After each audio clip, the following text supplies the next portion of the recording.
এখন আমি বিএনপিকে বলবো, জামাত ইসলামকে বলবো, বাংলাদেশের সর্বস্তরের সব দলকে বলবো, এই মুহূর্তে আমাদের ঐক্যবদ্ধ হওয়ার প্রয়োজন।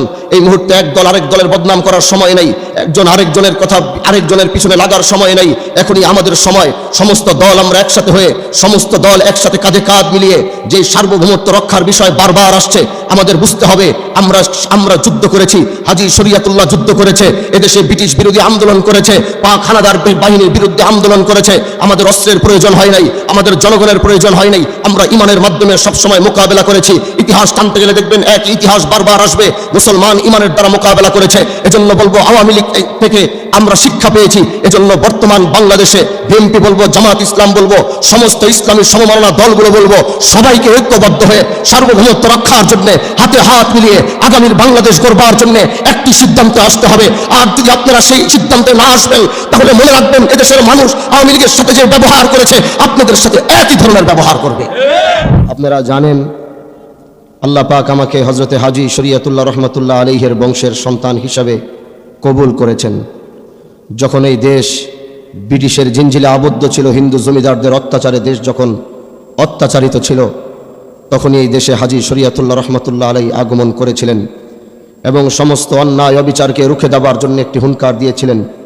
বাংলার সমস্ত মানুষ তার হুঙ্কার মেনে তার হাতে হাত মিলিয়ে এই ভারতবর্ষ থেকে ব্রিটিশ বিরোধী আন্দোলন করে সমস্ত অত্যাচার অবিচার রুখে দেওয়ার জন্য তারা জীবনটুকু দিয়ে দিয়েছেন।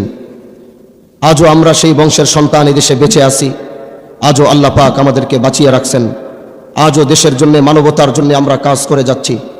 গত 16 বছর আমরা দেখেছি, আমাদের এই 16 বছরে আমাদের ওলামায়ে কেরাম থেকে শুরু করে সমস্ত দলের নেতৃবৃন্দরা যেই পরিমাণে অত্যাচারিত ছিল এবং যেই পরিমাণে হত্যাযোগ্য কাজ হয়েছে এই দেশে, আজও পর্যন্ত একটি বিচার আমরা সুন্দর মতো পাইনি।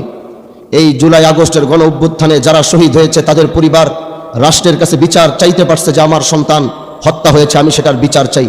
কিন্তু আপনারা কি সেই 5 মের শাপলা চত্বরের কথা কি ভুলে গেছেন? যেই শাপলা চত্বরে সেই রাতের বেলা যেই গণ হত্যা, সেই রাতের বেলা এদেশের প্রশাসন জালেম সরকারের নির্দেশে চালিয়েছিল। আজ আপনারা একটাবার প্রশ্ন করে দেখেন, জুলাই আগস্টের গণ অভ্যুত্থানের প্রতিটা মা রাষ্ট্রের কাছে বিচার চেয়েছে সন্তানের জন্যে, প্রতিটা বাবা রাষ্ট্রের কাছে বিচার চেয়েছে সন্তানের জন্যে, প্রতিটা ভাই তার ভাইয়ের জন্য বিচার চেয়েছে রাষ্ট্রের কাছে। কিন্তু সেই 5 মের রাতের যে অন্ধকারের দৃশ্য, ওই রাতের পর থেকে কোনো বাবা তার সন্তান নিখোঁজ হওয়ার, তার সন্তান হত্যা হওয়ার বিচার চাইতে পারে নাই।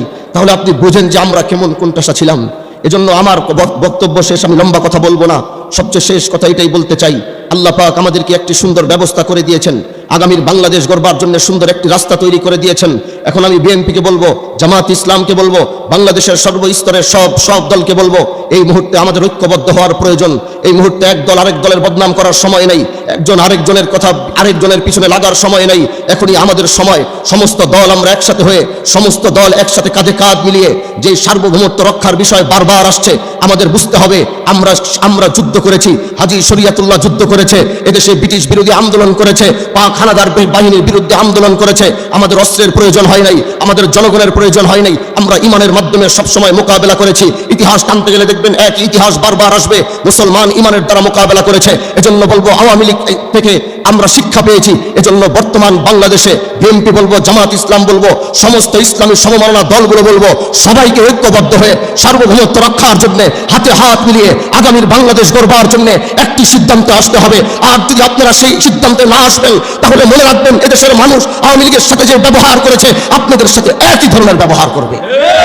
এজন্য আমরা একসাথে থাকবো, একসাথে করবো, আগামীর বাংলাদেশ আমরা কাঁধে কাঁধ মিলিয়ে চালাবো, কাউকে মাইনাস করে না, সবাইকে বুকের মধ্যে ধারণ করবো। আগামীর বাংলাদেশে সার্বভৌমত্ব রক্ষার জন্য আমরা ব্রিটিশ বিরোধী আন্দোলন করেছি, আমাদের কেউ আটকাইতে পারে নাই। বাংলাদেশের মানচিত্র রক্ষা করবার জন্য আমরা 71 যুদ্ধ করেছি, আমাদেরকে কেউ আটকাইতে পারে নাই। আগামীতেও যদি ভারত আমাদের দিকে আক্রমণ করার দৃষ্টান্তমূলক যেই চিন্তা ভাবনা রেখেছে, এদেশের মানুষ ভারতের বিরুদ্ধে মোকাবেলা করার জন্য প্রস্তুত আছে।